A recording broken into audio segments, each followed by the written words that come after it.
Right now, there is a leak in your future bank account. It's not a massive medical bill, it's not a stock market crash, and it's not a failed business venture. It's something far more dangerous because it's invisible. It's hidden within 10 tiny, microscopic decisions you make every single day. Choices that feel harmless in the moment, maybe even logical, but are silently siphoning millions of dollars away from your 50-year-old self. If you don't stop these leaks today, you aren't just losing money, you are losing your time. You are losing your autonomy. You are losing the very freedom you claim to be working so hard to achieve. Most people will work their entire lives and never understand why they stayed stuck.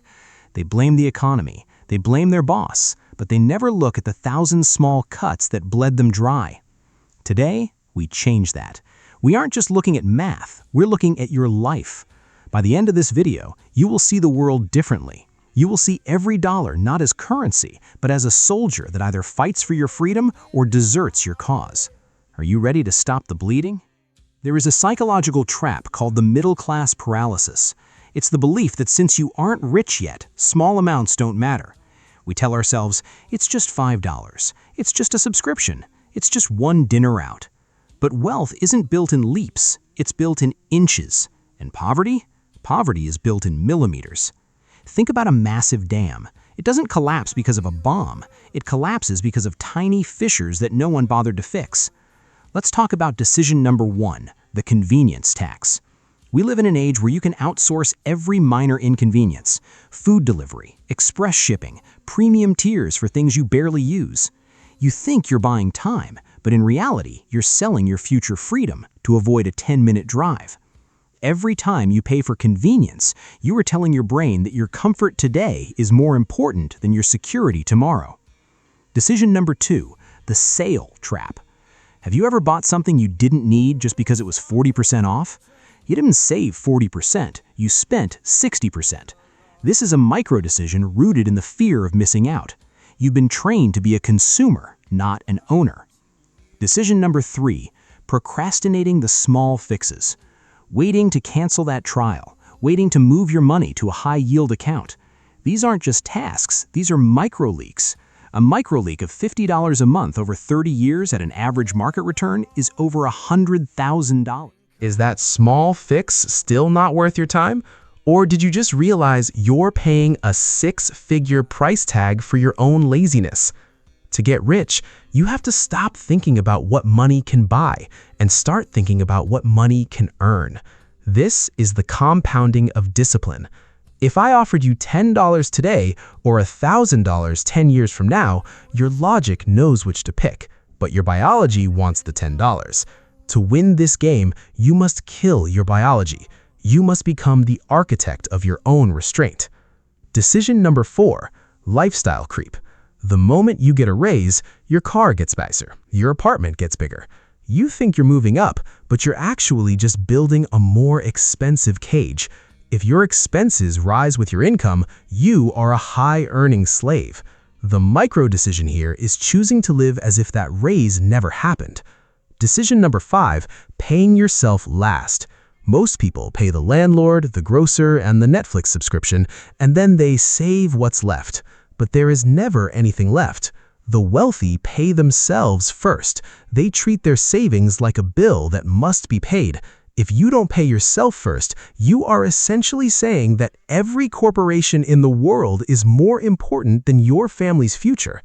Decision number 6, ignoring the invisible fees. Small banking fees, high expense ratios on mediocre mutual funds, or credit card interest.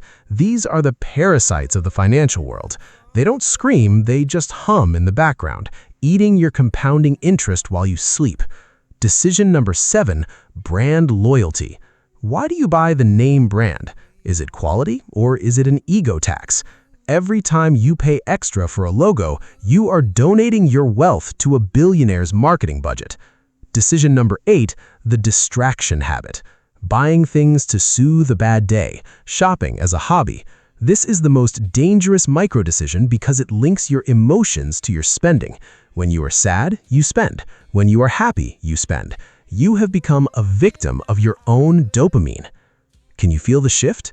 You're starting to see that wealth isn't about how much you make, it's about the authority you have over every cent that passes through your hands. You are moving from a victim of the system to a master of it. That is empowerment. Close your eyes for a second. Imagine two versions of yourself 10 years from today. The first version is tired. You're 50 years old and you're still checking your bank account before you go to the grocery store. You're stressed about a car repair. You're stuck in a job you hate because you can't afford to leave. You chose 1,000 conveniences 10 years ago, and now you're paying for them with your soul. The second version is different. You walk with a different weight. Your shoulders are back. You aren't rich in the way Hollywood shows it. You don't need a golden toilet. You are rich because you are free. You have a freedom fund built on the back of 10,000 boring decisions. You said no to the ego tax so you could say yes to your daughter's graduation trip. You said no to the fancy car so you could say yes to waking up whenever you want. Which version are you creating right now? Decision number 9, the fear of small risks. Many people lose millions because they are too afraid to lose $100. They keep everything in cash, watching inflation burn it away. They are so afraid of losing that they guarantee they will never win. Decision number 10, stopping the learning. The moment you think you know enough about money is the moment you stop growing. The micro decision to read one page, watch one educational video, or study one balance sheet is the difference between a laborer and a strategist. You aren't just a viewer anymore.